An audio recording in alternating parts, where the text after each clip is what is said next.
Les mathématiques, un langage universel né bien avant l'écriture qui nous permet aujourd'hui de comprendre le monde, de voyager dans l'espace et de prédire le climat. Mais d'où viennent-elles? Plongeons ensemble dans un voyage fascinant à travers l'histoire des mathématiques.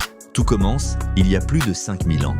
En Mésopotamie, les Sumériens utilisent des cailloux pour compter le bétail et noter les échanges commerciaux. Peu après, en Égypte, les scribes maîtrisent de l'arithmétique pour construire les pyramides. Ils connaissent les fractions, les aires et même les volumes. Pendant ce temps, en Inde et en Chine, des savants développent leur propre système de numération et posent les bases de l'algèbre et de la trigonométrie. Puis vient la Grèce antique, véritable berceau de la mathématique abstraite. Thalès démontre ses premiers théorèmes, Pythagore explore les nombres et l'harmonie. Mais c'est Euclide à Alexandrie qui organise toutes les connaissances dans son célèbre ouvrage « Les éléments ». C'est aussi à cette époque que l'idée de démonstration rigoureuse voit le jour.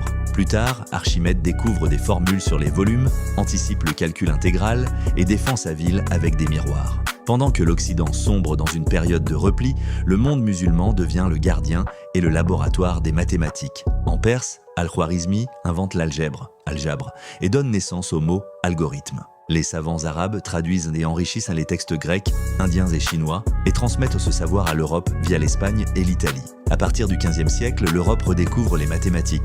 On résout les équations cubiques, on invente la géométrie analytique, merci à Descartes, et on prépare la révolution scientifique. Puis viennent deux génies, Isaac Newton et Gottfried Leibniz, qui inventent indépendamment le calcul différentiel et intégral, donnant aux mathématiques un pouvoir immense sur le réel.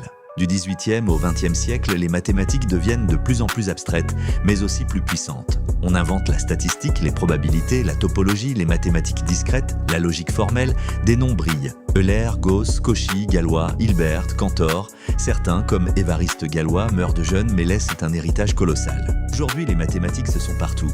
Dans votre smartphone, dans les modèles météo, dans la médecine, dans l'intelligence artificielle. Avec les ordinateurs, on entre dans l'ère des mathématiques appliquées à grande échelle, mais aussi dans celle de la recherche fondamentale.